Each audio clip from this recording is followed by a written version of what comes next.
Hi guys, so ngayon pupunta na kami sa bahay namin noong bata pa kami. Made of amakan lang siya ni Pahat.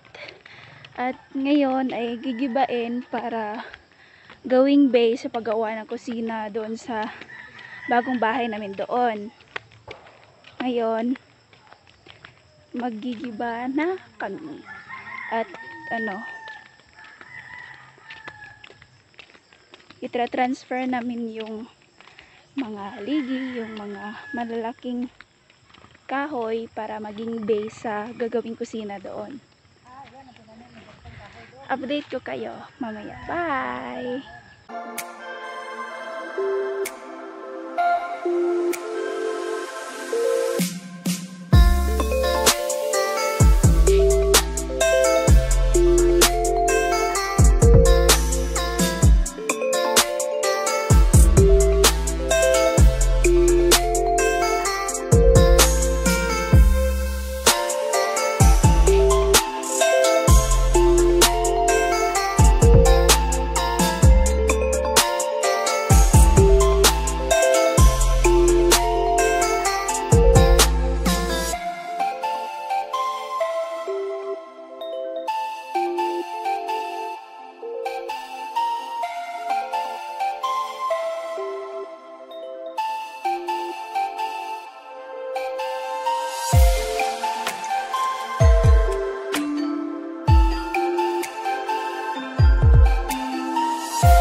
May mga yero na hindi ko tapos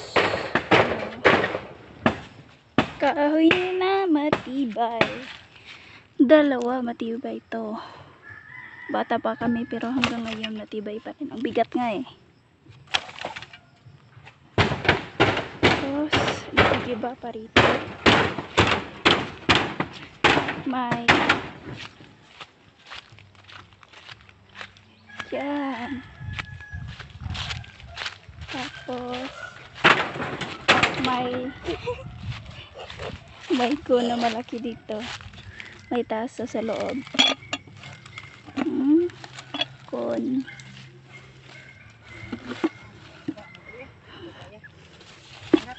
May baguran ng mais.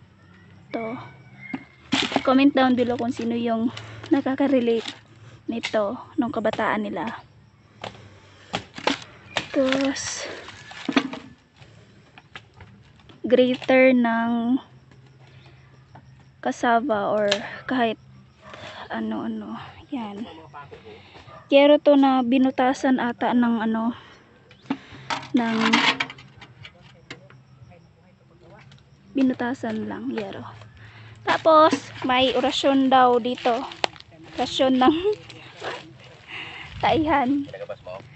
Bowl to. Semento pa.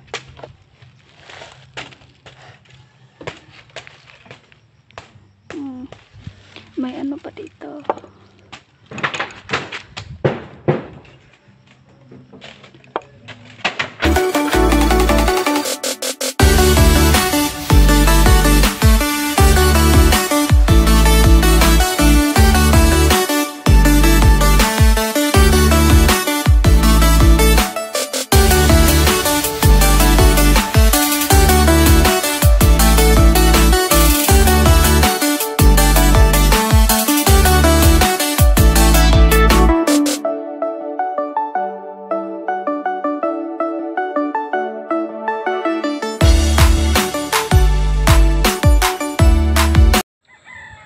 guys, update nga pala sa bahay na giniba kanina ay nagiba na nga ito at yung mga haligi, yung mga malalaking kahoy ay hinakot na ng kalabaw. Yes po, tama yung narinig nyo na kalabaw talaga yung naghahakot dito sa amin kasi dito sa amin hindi gaanong mapera yung mga tao yung yung pinambili nila ng sasakyan, kadalasan binibili nila ng mga pagkain at iba pang pangangailangan sa pang-araw-araw na buhay.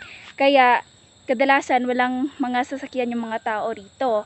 At yung ginawa na paghahakot ay kadalasan sa mga syudad ay hinahakot gamit ang dump truck, right? Pero sa amin dito, hinahakot ito sa pamamagitan ng kalabaw. Kalabaw na nilagyan ng garusa. Alam niyo yung Tagalog ng garusa, hindi ko yun alam eh.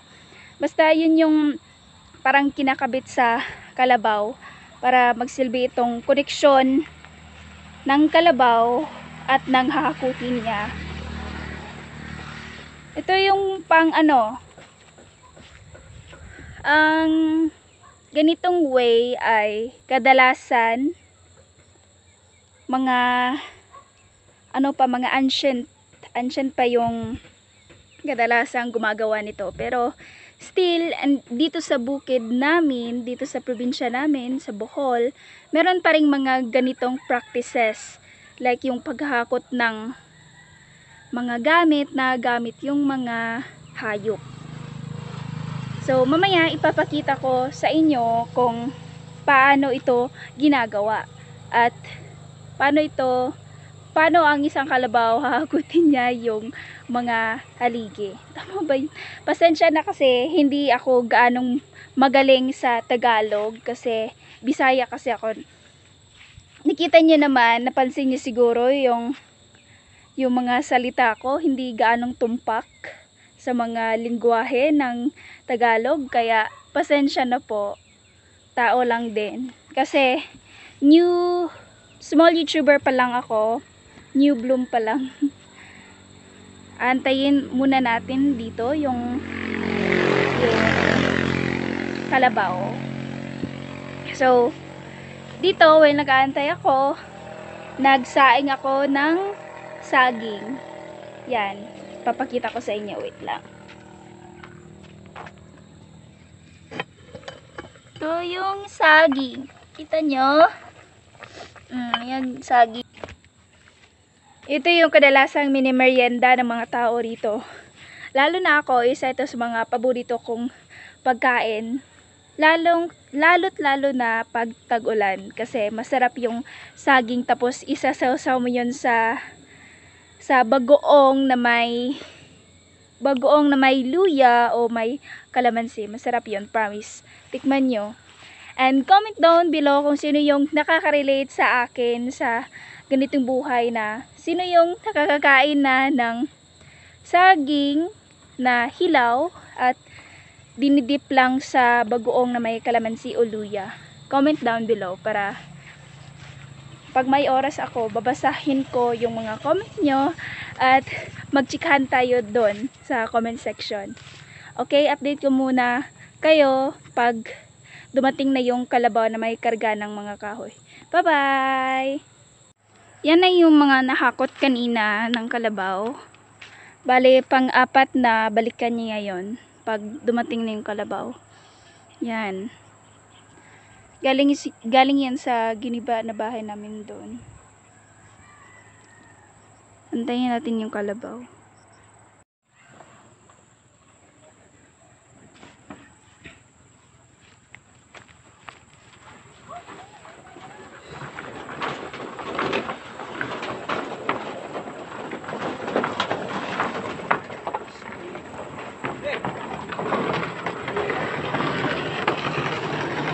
Kalabaw, naghahakot ng mga haligi. Yan nakot niya yung mga yero, yung mga haligi. Yung kalabaw, pabalik na naman. Ibang na naman. Ibang hakot.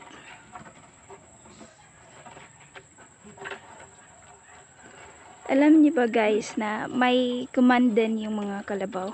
Marunong din sumunod yung kalabaw. May D, may what, tsaka may ju. Ju yung parang ano, go. Tsaka what is yung parang wait. Hulat. Kung sa Bisaya pa hulat. Tingnan nyo si YT guys. Yan si YT. Kung saan kami pumunta, palagi yang nakasunod. Tutulog na naman. YT! Matanda na to. Parang, I think 10 years na rin. Or 9. Ganon. Si YT, hindi namin aso to. Aso to ng kapitbahay namin. Pero, pinapakain namin dito. Kaya, nakikibahay na rin. Ayan, natulog pa si YT. YT! Gising na! YT! YT, gising na! YT! Gising na! Hi! Hi my vlog! Yan si YT. Kung nakikita nyo sa mga iba pang vlog namin, may aso na puti yan. May aso na puti dyan. At yan ay si YT.